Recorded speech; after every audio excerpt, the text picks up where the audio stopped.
106,6 Kisah Fam, inspirasi Anda sahabat Kis, kembali lagi di program Obat Hati dengan tema kita tadi, mengatasi konflik rumah tangga dalam hikmah ya. Saat kita melanjutkan pertanyaan-pertanyaan yang belum selesai. Pertanyaan berikutnya, Assalamualaikum Ustaz. Waalaikumsalam warahmatullahi wabarakatuh. Ini dari hamba Allah ya. Ini agak panjang juga nih pertanyaannya Ustaz. Silakan. Di dalam Islam kan disunahkan untuk memanggil panggilan nama anak pertama. Mungkin kayak kita Mama si Fulan gitu, tapi Mama si Fulan anak pertama gitu ya, maksudnya begini. Tetapi ada si orang tua yang nama panggilannya itu dipanggil orang dengan panggilan anak kedua. Sementara anak pertamanya itu laki-laki dan anak keduanya itu perempuan. Nah, pertanyaannya, apakah orang tua tersebut zalim kepada anak pertama? Sementara perlakuan si orang tua pun memang benar-benar tidak adil untuk anak-anaknya. Itu gimana Ustaz? Jadi kepada hamba Allah Subhanahu wa taala tentang anak ya, memanggil orang tua dengan nama anak ya, anak pangguaran, buru pangguaran dan segala macam ya. Jadi ini mubah ya, boleh-boleh saja kita memanggil nama pasangan kita dengan panggilan anak pertama atau anak kedua, itu nggak ada masalah ya. Yang jadi masalah itu nanti kalau misalnya perlakuan orang tuanya menjadi tidak adil ya kan. Ya, nggak ada salahnya misalnya kalau sesekali nanti si mamanya anak-anak ini dipanggil dengan nama anak laki-laki, nama anak yang pertama, sesekali manggil juga dong anak ibunya anak-anak ini misalnya dengan, atau ayahnya anak-anak ini dengan nama anak yang kedua. Nah, bila perlu misalnya ada 5 anak nih, panggil aja sekali dengan digelar salah satu nama anak itu, nggak ada masalah, agar tidak ada kecemburuan di antara anak, karena memang kita ini diperintahkan untuk bersikap adil ya di dalam Islam ya. Jadi nggak boleh ada orang tua membeda-bedakan kasih sayang, perlakuan, perhatian terhadap anaknya. Itulah kenapa Allah mengisahkan kisah Yusuf. Jadi terjadinya kisah Nabi Yusuf itu adalah diakibatkan kecemburuan daripada saudara-saudaranya, akibat anak-anak daripada Nabi Yakub tersebut menganggap orang tua mereka tidak berlaku adil dalam hal perhatian terhadap anak-anaknya, sehingga akhirnya menimbulkan kecemburuan, yang akhirnya kecemburuan itu sehingga Yusuf dibuang ke dalam sumur, bahkan akhirnya dijual jadi budak, bahkan di penjara di istana raja. Ini diakibatkan apa? Diakibatkan adanya orang tua yang berlaku tidak adil.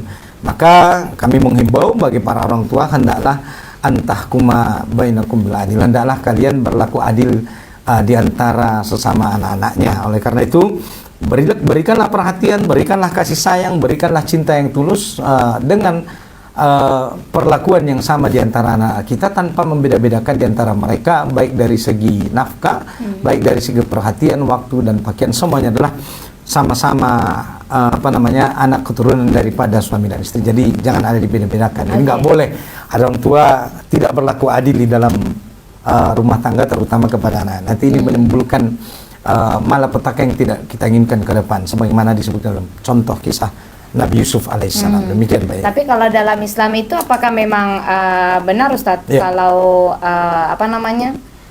ayah fulana gitu, itu memang dari anak pertama kan biasanya? Sebenarnya kan di dalam Islam sah-sah saja, nggak ada aturan baku misalnya kan. Kita mau memanggil si ayahnya tadi atau si ibunya tadi dengan menggunakan salah satu nama daripada anak-anak kita itu tadi, tidak ada masalah. Jadi kalau misalnya ada terjadi, misalnya nampak ada kecemburuan misalnya, yang dipakai nama yang si kakak aja gitu, si abang aja gitu ya. Kalau misalnya begitu, maka gantilah panggilan itu dengan sesekali memanggil dengan pakai nama anak kedua, pakai nama anak ketiga. Bukankah semua itu adalah merupakan anak daripada ayah dan ibunya juga kan begitu? Jadi nggak ada masalah. Makanya orang tuanya harus berlaku adil terhadap anak-anak mereka. Karena kalau orang tua tidak berlaku adil, maka para orang tua ini juga akan dimintai pertanggungjawaban oleh Allah nanti di hari akhirat terhadap keluarga yang dia pimpin. Karena ada anak yang terzolimi akibat ketidakadilan daripada orang tua. Ini orang tua juga berdosa kepada Allah Subhanahu wa taala kalau tidak berlaku adil terhadap anak-anak yang dia miliki begitu. Baik, berikutnya Ustadz. Assalamualaikum Ustadz. Waalaikumsalam warahmatullahi wabarakatuh. Ini Ma Aldo di Simirik. Mau bertanya, saya menikah dengan duda tanpa anak.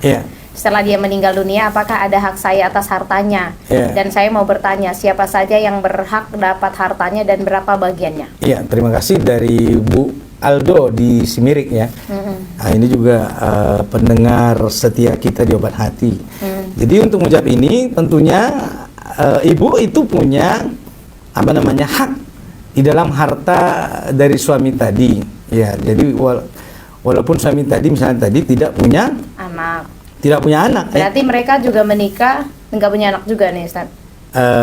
Kalau kita baca berdasarkan itu kan, ya berdasarkan ini saya menikah dengan duda tanpa anak. Setelah dia meninggal dunia, apakah ada hak saya atas hartanya? Tentu ada hak ibu ini, ada. Kemudian dia bertanya berapa banyak harta yang menjadi bagian daripada si ibu ini. Maka dijelaskan di dalam Al-Quran surah An-Nisa ya. Di dalam Quran surah An-Nisa dijelaskan Allah Subhanahu wa taala berfirman, tetapi di sini maka bagi masing-masing dari kedua jenis saudara itu seperenam. Tunggu dulu ya, sebentar ya. Para istri memperoleh seperempat harta ya. Di dalam surah Nisa ayat 12 dijelaskan bahwa para istri memperoleh seperempat harta ya. Saya baca lagi dulu sebentar. Para istri memperoleh seperempat harta yang kamu tinggalkan jika kamu tidak mempunyai anak. Jadi dijelaskan dalam surah An-Nisa ayat 12, para istri memperoleh seperempat harta yang kamu tinggalkan jika kamu tidak mempunyai anak. Jika kamu mempunyai anak, maka para istri memperoleh 1/8 dari harta yang ditinggalkan. Itu di luar bagian anak? Iya. Setelah kalau misalnya ada utang, ada apa, setelah udah bersih lah, udah bersih. Setelah dilunasi utang-utang daripada almarhum, apabila ada utang-utang, maka istri yang ditinggalkan oleh suaminya anak berdasarkan penjelasan Quran surah 4 ya. Bagi yang tidak punya anak, kalau ada anaknya maka dia mendapat 1/6. Untuk istri aja kan? Untuk istri aja. Beda lagi untuk anak-anaknya. Dari harta suami itu dia mendapat 1/4. Demikian yang bisa kita kasih pada Bu Aldo dari Simirik ya. Berikutnya Ustaz izin bertanya dari Allah. Sekarang banyak yang membuat perjanjian pranikah Ustaz. Kalau dilanggar isinya maka konsekuensinya ada. Misal bercerai atau apapun lah yang dibuat. Nah, kalau dalam Islam bolehkah membuat surat perjanjian pranikah seperti ini? Iya. Jadi banyak hari ini orang membuat perjanjian pranikah. Kalau dilanggar isinya, tentu ada konsekuensinya ya kan. Misalnya nih bercerai atau apapun lah yang dibuat dalam perjanjian pranikah itu. Kalau dalam Islam bolehkah membuat surat perjanjian pranikah seperti ini? Ya boleh-boleh saja. Dan janji itu akan ditanya oleh Allah kelak di hari akhirat. Maka kita diperintahkan untuk memenuhi janji-janji yang telah kita buat ya. Karena memang salah satu ciri dari munafik adalah apabila dia berjanji dia berkhianat. Tentunya kita tidak ingin disebut orang-orang munafik yang dia berjanji terus dia berkhianat terhadap apa yang telah dijanjikan. Maka apabila sudah ada perjanjian pranikah yang dibuat sebelum mereka menikah, maka hendaklah suami istri itu tadi memenuhi janji-janji mereka yang apa yang telah mereka tuangkan di dalam surat perjanjian itu, apapun isinya itu. Sebab mereka nanti akan ditanya oleh Allah Subhanahu wa taala. Maka perjanjian itu harus ditunaikan, harus dilaksanakan selama perjanjian itu tidak melanggar aturan Allah dan Rasulnya. Demikian yang bisa kita jelaskan. Baik, berikutnya ini kejar tayangnya. Iya, silakan. Ada 5 menit lagi. Iya. Izin bertanya Ustadz, kalau ada suami istri yang sudah bercerai, lalu mereka sudah membuat kesepakatan sebelum dan sesudah bercerai, salah satunya soal harta gonogidin dan nafkah anak-anak. Bagaimana jika seorang mantan suaminya itu tidak menafkahi anak sesuai dengan putusan yang sudah mereka sepakati? Apa hukumnya dalam Islam dan bagaimana cara menuntutnya? Iya. Jadi kalau ada suami istri yang bercerai, kemudian mereka sudah punya perjanjian soal harta gonogini, lalu suami tadi tidak menafkahi anak-anaknya sesuai dengan keputusan yang telah disepakati, maka hukumnya adalah berdosa kepada Allah Subhanahu wa taala. Amat berdosa seorang suami yang dia tidak mau bertanggung jawab terhadap nafkah daripada anak-anaknya. Ini termasuk daripada menyia-nyiakan amanah. Padahal Allah mengatakan innama ya'murukum an tu'addul amanati ila ahliha. Sesungguhnya kamu hendaklah melaksanakan amanah kepada ahlinya, menunaikan amanah. Bahwa anak-anak ini adalah amanah yang harus ditanggungjawabkan oleh orang tuanya, itu berupa ayah tadi, biar dalam bentuk nafkah, baik itu perhatian maupun nafkah zohirnya gitu kan, berupa keperluan makannya, sekolahnya, tempat tinggalnya, ini harus ditanggungjawabkan oleh orang tua. Maka inilah nasihat kita bahwa pernikahan itu adalah amanah. Pernikahan itu adalah tanggung jawab. Oleh karena itu, hendaklah kita kalau menikah itu benar-benar bertanggung jawab baik dunia maupun akhirat. Karena Rasulullah SAW mengatakan, ya ma'syar sabab man istata'a minkumul ba'ah. Wahai para pemuda, apabila kamu telah sanggup man istata'a minkumul ba'ah. Ba'ah itu artinya menanggung beban, menanggung amanah. Beban apa? Beban nafkah. Baik itu pakaian, rumah, tempat tinggal. Maka ini amanah, ba'ah. Ini beban amanah. Jadi beban ini ada di pundak suami, ada juga di pundak istri. Ya, jadi terutama untuk nafkah ada di pundak suami. Ya, perhatian pendidikan ada di pundak ayah dan ibunya, terutama istri di dalam rumah tangganya. Maka ini kewajiban seorang suami. Jadi kalau dia tidak melakukan putusan pengadilan tadi dengan berapa besaran biaya yang dibutuhkan untuk keperluan anak-anak tadi, maka dia berdosa kepada Allah Subhanahu wa taala. Tetapi misalnya nih, kalau dia suami udah sungguh-sungguh berusaha, tetapi ternyata takdir Allah mengatakan mungkin rezekinya hanya segitu, ya berarti dia telah terbebas dari yang namanya tuntutan tadi, karena dia telah berusaha maksimal dengan sungguh-sungguh. Ini catatan, dia berusaha dengan maksimal sungguh-sungguh. Tapi kebanyakan hari ini mungkin tidak sungguh-sungguh begitu, ingin memenuhi nafkah anak-anak tadi. Ini amat berdosa sekali seorang ayah yang dia tidak mau bertanggung jawab dalam urusan nafkah walaupun kedua orang tua itu sudah bercerai. Demikian Mbak Iri. Terakhir ya Ustaz, ya, silakan. Rina di Sabungan nih bertanya Ustaz. Jika misalnya seseorang hamil setelah nikah siri, kan tidak sah secara negara. Nah, seandainya nanti anak perempuannya ini mau menikah, siapa yang berhak menjadi wali nikahnya? Apakah tetap ayahnya atau diwalikan? Iya. Pertanyaan dari Rina di Sabungan ya, yang bertanya tentang jika misalnya seseorang hamil setelah nikah siri, berarti ini kan nikahnya sah secara agama ini kan? Betul. Kan tidak sah secara negara. Seandainya nanti anak perempuan ini mau menikah, siapa yang berhak jadi wali nikahnya? Ya wali nikahnya ya ayahnya. Oke, tapi kan kalau di negara tuh kan harus ada ininya ya. Iya kan, orang tuanya tadi yang menikah itu kan cuma tidak diakui secara negara saja.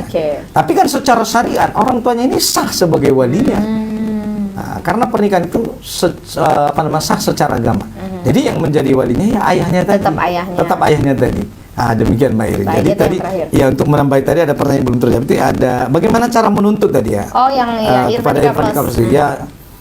Di sinilah peran negara sebenarnya. Negara seharusnya bisa memaksa seorang ayah, seorang suami yang tidak mau bertanggung jawab terhadap anak yang dinafkahinya tadi. Yang ditinggal yang ditinggal. Tapi kan sekarang ini nggak bisa karena tidak ada mungkin ya perangkat hukum yang bisa memaksa seorang suami, misalnya ancaman misalnya. Tidak ada payung hukum. Iya, payung hukum misalnya. Ini kalau suaminya nanti nggak mau menunaikan putusan pengadilan, tidak menafkahi anaknya, di penjara sekian tahun, kan belum pernah ada saya dengar begitu kan. Walau alam ya, apakah memang sudah ada payung hukumnya atau tidak. Tapi seharusnya di sinilah peran negara.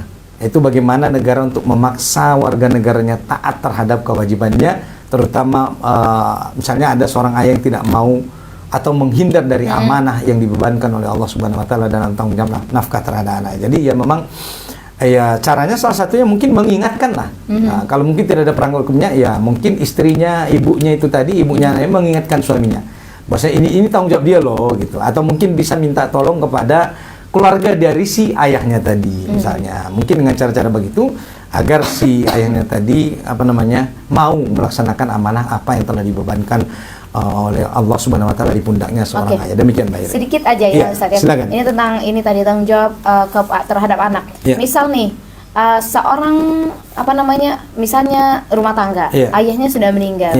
Kan suaminya udah meninggal. Dia punya anak nih beberapa gitu. Kan berarti ibunya janda dong. Janda berarti. Kemudian ibunya itu tidak punya penghasilan, misal. Yang wajib menafkahi atau menggantikan peran ayahnya untuk menafkahi anak dan istri ini sementara waktu selepas ayahnya ini meninggal, itu keluarga dari suami atau keluarga dari istri? Keluarga terdekat dari si istri tadi, baik itu dari dari suaminya, baik itu dari istrinya, sama-sama punya amanah untuk membantu saudaranya yang lagi berada dalam kesulitan. Jadi intinya tanggung jawab untuk membantu tadi ada pada keluarga terdekat daripada si istri tadi. Maka baik itu dari suami, baik itu dari istri, kan dua-duanya masih merupakan keluarga dekat daripada anak-anak tersebut. Maka dua keluarga ini bertanggung jawab penuh terhadap nafkah dari anak-anaknya. Apabila misalnya kemampuan menafkahi daripada si istri, si ibunya ini tadi kurang ataupun mungkin tidak mencukupi begitu, maka pertama keluarga dulu. Kalau keluarga tak ada, baru masyarakat.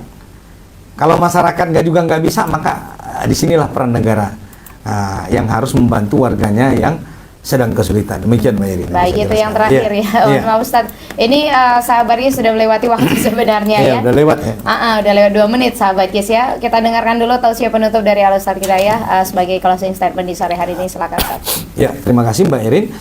Pendengar Obat Hati yang dirahmati Allah Subhanahu wa taala, waktu jua yang memisahkan kita, sebagaimana tema kita tadi yaitu bagaimana agar rumah tangga kaum muslimin ini diselesaikan permasalahannya dengan dengan hikmah. Itu tema kita, mengatasi konflik rumah tangga dengan hikmah. Maka hendaklah setiap masalah di rumah tangga ini kita selesaikan dengan tuntunan wahyu, tuntunan dari Allah Subhanahu wa taala, tuntunan daripada Rasulullah sallallahu alaihi wasallam, termasuk dalam berbagai hal, baik itu hubungan anak ke orang tua, hubungan suami ke istri, karena masing-masing punya hak dan tanggung jawab.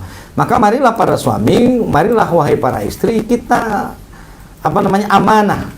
Itu amanah di dalam melaksanakan tugas dan tanggung jawab masing-masing agar rumah tangga kaum muslimin ini senantiasa berada di dalam kebaikan. Jadi kalau ada masalah, ada konflik, jangan mencari solusi di luar solusi yang dituntunkan oleh Allah dan Rasulnya, karena itu akan berujung kepada kesia-siaan, akan berujung kepada ketidakbaikan. Oleh karena itu mudah-mudahan siapapun kita, dimanapun kita, rumah tangga kaum muslimin, mudah-mudahan semua rumah tangga kita senantiasa berada dalam naungan, tuntunan, lindungan Allah Subhanahu wa taala. Maka marilah kita menguasai ilmu Islam, belajar tentang Islam agar permasalahan-permasalahan dalam kehidupan kita ini bisa kita selesaikan sebagaimana kita sebutkan tadi, dengan tuntunan Allah dan Rasulnya, sehingga rumah tangga itu menjadi rumah tangga sakinah, mawaddah, warahmah, yang insyaallah diridhoi Allah Subhanahu wa taala, mendapat keberkahan dunia dan akhirat. Demikian yang bisa kami sampaikan sebagai closing statement.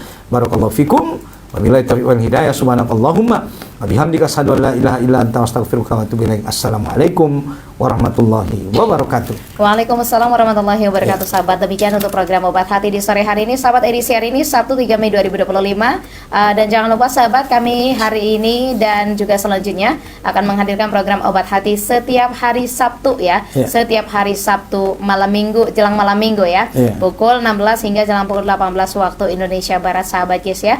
Dan saya Airin Nazara juga mohon pamit undur diri dari ruang dengar Anda. Terima kasih atas kebersamaan Anda. Sabaris, mohon maaf untuk segala kesalahan. Wassalamualaikum warahmatullahi wabarakatuh dan selamat sore menjelang petang. Waalaikumsalam warahmatullahi wabarakatuh. Dimatikan? Iya, matikan aja. Oke, thank you. Alhamdulillah.